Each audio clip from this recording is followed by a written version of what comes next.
ठाणे गुन्हे शाखेच्या अंमली पदार्थ विरोधी पथकाची मोठी कारवाई. 3 कोटीहून अधिक किमतीचा चरस आणि ट्रामाडॉल कॅप्सूल जप्त. ठाणे शहर गुन्हे शाखेच्या अंमली पदार्थ विरोधी पथकाने मोठी कारवाई करत तब्बल 3,03,64,814 रुपयांचा मुद्देमाल जप्त केलाय. या कारवाईत 3 किलो 20 ग्रॅम चरस तसंच ट्रामाडॉल युक्त 12,984 कॅप्सूल जप्त करण्यात आल्या असून 2 वेळा शिक्षा भोगलेल्या मुख्य आरोपीसह जम्मू काश्मीरमधील आणखी 2 आरोपींना अटक करण्यात आली आहे. पोलीस आयुक्तांच्या आदेशानुसार अंमली पदार्थाविरोधात विशेष मोहीम राबवण्यात येत असताना अंमली पदार्थ विरोधी पथकाला गोपनीय माहिती मिळाली होती. त्यानुसार वरिष्ठ पोलीस निरीक्षक जनार्दन सोनवणे यांच्या मार्गदर्शनाखाली पथकाने सापळा रचून 8 मे रोजी खारेगाव टोलनाका परिसरात कारवाई केली आहे.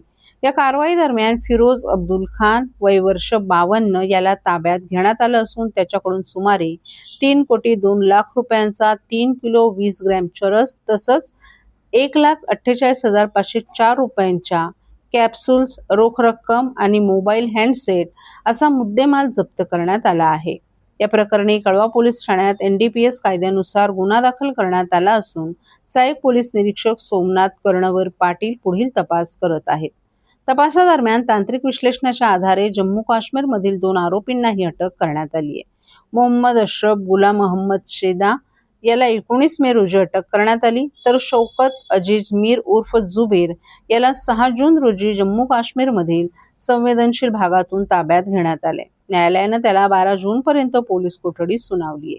पोलीस तपासात चरस हा अंमली पदार्थ जम्मू काश्मीरमधून आणण्यात आल्याचं निष्पन्न झालं असून ट्रामाडॉल कॅप्सूलच्या मोठ्या तक्रारींचं रॅकेट उघड होण्याची शक्यता व्यक्त करण्यात आली आहे.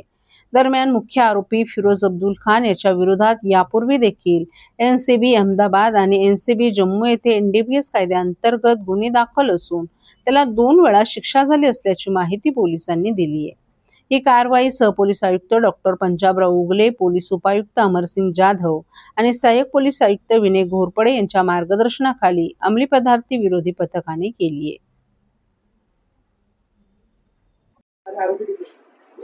गुन्हे शाखेच्या अंमली पदार्थ विरोधी पथकाचे पोलीस हवालदार अमोल देसाई यांना माहिती मिळाली होती की खारेगाव टोल नाक्याजवळ काही इसम हे चरस हा अंमली पदार्थ विक्रीसाठी येणार आहे.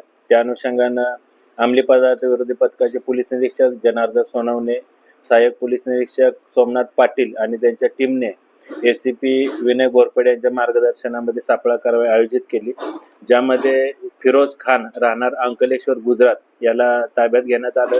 त्याच्याकडून एकूण 3 किलो चरस आणि 12,000 ट्रॅमाडॉल मेडिसिनल टॅबलेट असा एकूण मुद्देमाल जप्त करण्यात आला, ज्याची किंमत अंदाजे 3 कोटी रुपये आहे. या गुन्ह्याच्या अनुषंगानं तांत्रिक तपास आणि अधिक माहिती घेतली असता सदरचा अंमली पदार्थ हा जम्मू काश्मीर राज्यातून पुरवला गेल्याची माहिती निष्पन्न झाली.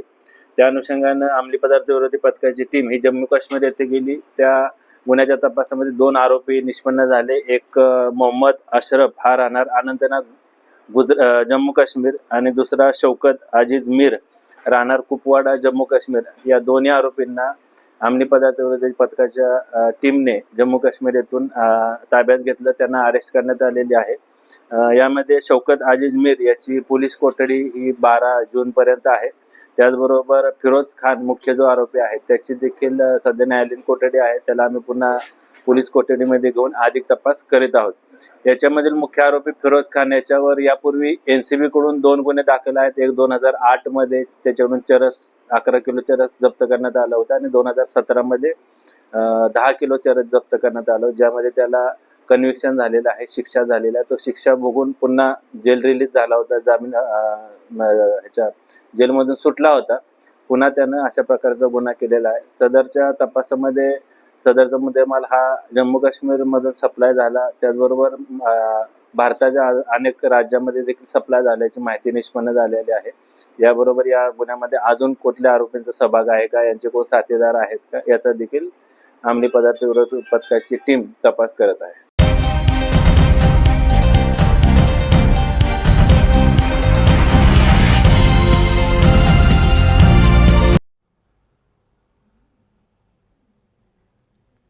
मोदींच्या विक्रमी कार्यकाळानिमित्त ठाण्यात महाआरती. पंतप्रधान नरेंद्र मोदी यांनी स्वतंत्र भारताच्या इतिहासात सर्वाधिक काळ पंतप्रधान पद भूषवण्याचा ऐतिहासिक विक्रम प्रस्थापित केल्याच्या पार्श्वभूमीवर ठाण्यात भाजपच्या वतीनं विशेष महाआरतीचं आयोजन करण्यात आलं होतं. वसंत विहार नाका येथील हनुमान मंदिरात पार पडलेल्या या कार्यक्रमात पंतप्रधानांच्या उत्तम आरोग्य, दीर्घायुष्य आणि देशाच्या सततच्या प्रगतीसाठी प्रार्थना करण्यात आली. यावेळी भाजपचे महाराष्ट्र प्रदेश सरचिटणीस तथा विधान परिषदेचे आमदार निरंजन डावखरे यांनी मोदी सरकारच्या 12 वर्षाच्या कार्यकाळातील विविध कामगिरीचाही आढावा घेतला. गेल्या 12 वर्षात भारतानं जागतिक स्तरावर नवीन ओळख निर्माण केली असून देशाला विकासाच्या नव्या उंचीवर नेण्याचं काम पंतप्रधान नरेंद्र मोदी यांच्या नेतृत्वाखाली झाल्याचं त्यांनी सांगितलं. कोरोना महामारीच्या काळात जगभरातील अनेक देश आर्थिक संकटात सापडले असताना भारताने केवळ परिस्थितीचा यशस्वी सामना केला नाही, तर जगातील सर्वात वेगानं वाढणाऱ्या अर्थव्यवस्थांपैकी एक म्हणून स्वतःचं स्थानही कायम राखलं, असंही डावखरे यांनी सांगितलं. यावेळी त्यांनी विरोधकांवरही अप्रत्यक्ष टीका केली. देशाच्या प्रगतीकडे दुर्लक्ष करून काही जण केवळ राजकीय कारणांमुळे टीका करत आहेत, मात्र विकासाची कामं जनतेसमोर स्पष्टपणे दिसत असल्याचंही डावखरे यांनी नमूद केलं. देशभरातील विविध मंदिरांमध्ये पंतप्रधानांच्या दीर्घायुष्यासाठी आरती आणि प्रार्थना करण्यात येत असल्याचं सांगत त्यांनी सर्व भारतीयांच्या सुख समृद्धीसाठीही प्रार्थना केली. भारत अधिक समृद्ध, सुजलाम सुफलाम हो आणि प्रत्येक नागरिकाला सुरक्षित आणि समृद्ध जीवन लाभो हीच ईश्वरचरणी प्रार्थना असल्याचं त्यांनी सांगितलं. दरम्यान समाजात जातीय तेढ निर्माण करणाऱ्या जाहिराती आणि प्रचाराविरोधातही त्यांनी भूमिका मांडली. जातीभेदाला प्रोत्साहन देणाऱ्या कोणत्याही प्रकारच्या जाहिराती सहन केल्या जाणार नाहीत आणि अशा प्रकरणांमध्ये सरकारने कठोर कारवाई करावी अशी त्यांनी मागणी केली. या महाआरती कार्यक्रमाला भाजपचे पदाधिकारी, कार्यकर्ते आणि नागरिकही मोठ्या संख्येनं उपस्थित होते. महाआरतीचं आयोजन करण्यात आलेलं आहे. त्यामुळे इथेच नाही तर सगळ्याच ठिकाणी महाआरती होते आहे आणि नरेंद्र मोदींच्या दीर्घायुष्यासाठी केले जाते. काय सांगाल, कसा उत्साह आहे आणि एवढा नवीन विक्रम केलेला आहे, त्या विक्रमाबद्दल काय? मोदीजींच्या सरकारला 12 वर्ष पूर्ण झाले आणि एक नवा विक्रम खऱ्या अर्थाने मोदीजींच्या माध्यमाने पंतप्रधान पदावरती झालेला आहे. आपण बघितलं की या 12 वर्षाच्या कार्यकाळामध्ये देशाला एक वेगळ्या उंचीवरती नेण्याचं काम मोदीजींच्या माध्यमाने झालेलं आहे. कोविडच्या काळामध्येही आर्थिक परिस्थिती जगाच्या पाठीवरती सगळ्या देशांची ढासळत जात असताना भारत हा सक्षमपणे उभा राहिला. त्याचबरोबर आज युद्धजन्य परिस्थिती जगावरती असतानाही आज भारताची इकॉनॉमी ही स्टेबल आहे आणि अनेक क्षेत्रांमध्ये ते AI असेल, डेव्हलपमेंट असेल, या सगळ्या इन्फ्रास्ट्रक्चर असेल, या सगळ्या कामांमध्ये भारत या देशाने आपल्या हिंदुस्थानाने फार चांगली उपलब्धी ही केलेली आहे आणि मोदीजींच्या माध्यमाने एक ओळख ही भारताची पूर्ण देशामध्ये झालेली आहे. आम्ही सगळेच भारतीय जनता पार्टीचे कार्यकर्ते आज देशभर ठिकठिकाणी वेगवेगळ्या मंदिरामध्ये, कोण गुरुद्वारामध्ये असेल, कोण जैन मंदिरामध्ये असेल, आज हनुमान मंदिरामध्ये आम्ही या इकडे आरती घेऊन या सरकारची आणि त्याचबरोबर मोदीजींच्या दीर्घायुष्यासाठी आम्ही निश्चितपणे देवाकडे प्रार्थना करतोय आणि हा देशाचा आपला विकास हा असाच उंचावत राहून दे अशी देवाचरणी आमची प्रार्थना आहे. सर्वच भारतीय नागरिकांना चांगली परिस्थिती, चांगली आर्थिक परिस्थिती, सुफलाम सुफलाम आपला देश होऊ दे हीच देवाचरणी प्रार्थना आहे.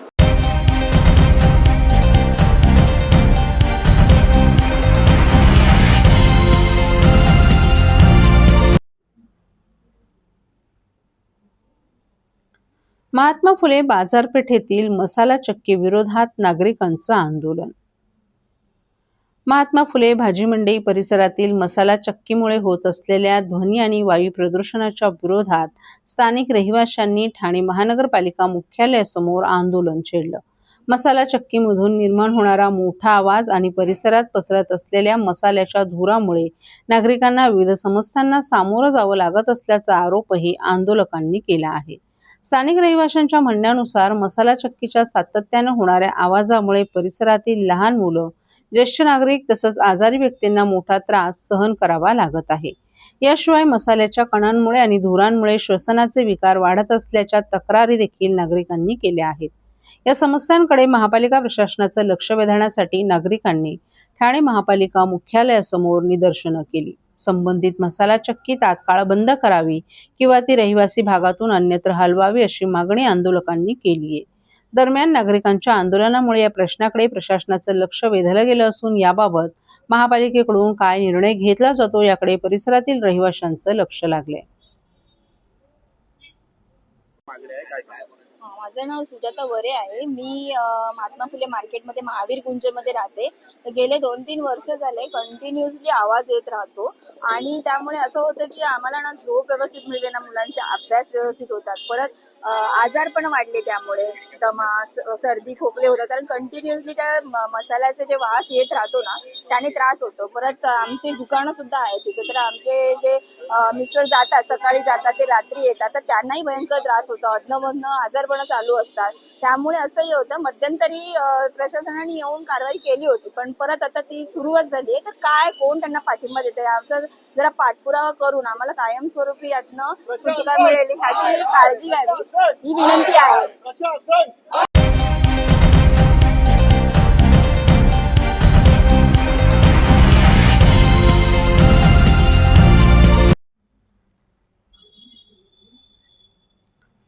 सोशल मीडियाच्या युगात चांगल्या कामांनाही मिळावी प्रसिद्धी, निवृत्त पोलिसांची भावना. आजच्या सोशल मीडियाच्या युगात नकारात्मक आणि वादग्रस्त घटनांना झटपट प्रसिद्धी मिळते. मात्र समाजासाठी निस्वार्थपणे आणि प्रामाणिकपणे काम करणाऱ्या व्यक्तींच्या कार्याची दखल अनेकदा घेतली जात नाही, अशी खंत काही निवृत्त पोलीस अधिकाऱ्यांनी व्यक्त केली आहे. पोलीस दलातील काही व्यक्तींच्या चुकीच्या कृतींना सोशल मीडियावर वारंवार प्रसिद्धी दिली जाते. त्यामुळे संपूर्ण पोलीस दलाची प्रतिमा मलिन होत असल्याचं मतही त्यांनी मांडलं आहे. पोलिसांकडून दररोज अनेक चांगली आणि समाजोपयोगी कामं केली जातात. गुन्हे उघडकीस आणणे, नागरिकांना मदत करणं, आपत्तीच्या काळात मदतीला धावून जाणं अशा अनेक सकारात्मक कार्यांची मात्र पुरेशी दखल घेतली जात नसल्याचंही त्यांनी सांगितलं. यावेळी निवृत्त पोलीस अधिकाऱ्यांनी आपल्या सेवा काळातील अनेक आठवणींनाही उजाळा दिला. नागरिकांच्या सुरक्षेसाठी केलेले प्रयत्न, कठीण परिस्थितीत पार पडलेल्या जबाबदाऱ्या आणि समाजहितासाठी केलेल्या विविध कामांची माहितीही त्यांनी सांगितली. पोलीस दलात काही अपवाद वगळता मोठ्या प्रमाणावर प्रामाणिक आणि कर्तव्यदक्ष अधिकारी आणि कर्मचारी कार्यरत असून त्यांच्या कामालाही सोशल मीडिया आणि प्रसारमाध्यमांनी योग्य प्रसिद्धी द्यावी अशी अपेक्षा त्यांनी व्यक्त केली आहे. समाजात सकारात्मकतेचा संदेश पोहोचवण्यासाठी आणि चांगल्या कामांना प्रोत्साहन मिळवण्यासाठी माध्यमांनी अशा कार्याची दखल घेणं गरजेचं असल्याचं मतही निवृत्त पोलीस अधिकाऱ्यांनी व्यक्त केलंय. सर, आजकाल सोशल मीडियाचा अतिशय मोठ्या प्रमाणात वापर केला जातो. सोशल मीडियामध्ये फक्त पोलिसांची काहीच बाजू दाखवते, काही बाजू दाखवते, त्याबद्दल आपण काय सांगतो? सोशल मीडिया हे जे माध्यम आहे, पोलीस आणि सोशल मीडिया हे पहिली गोष्ट जनतेसाठी दोन्ही फायदेशीर आहेत. परंतु पोलीस ज्या वेळेला चांगलं काम करतो त्याचे चांगलं काम केल्याची जास्त मीडियावर दाखवलं जात नाही. जर एखादी काम चुकीचं करत असेल तर ते पुन्हा पुन्हा ते दाखवलं जातं. त्यामुळे जनतेमध्ये जे पोचायला पाहिजे ते पोचत नाही. उदाहरणार्थ एखादी ट्रॅफिक हवालदार त्याने गाडी उभी केली, गाडी उभी केल्यानंतर तो काय सांगतो, काय करतो, काय बोलतो ते न दाखवता तो जर काही चुकीचं काम करत असेल तर ते पुन्हा पुन्हा दाखवलं जातं. यामुळे काय होतं, पोलिसाची चांगली बाजू जी आहे ती जास्त दाखवली जात नाही आणि जी खराब बाजू आहे ती पुन्हा पुन्हा दाखवली जाते. समाज माध्यमात मीडिया आणि पोलीस ही दोन्ही जे आहेत ही दोन्ही भक्कम पाया आहे समाजाचा.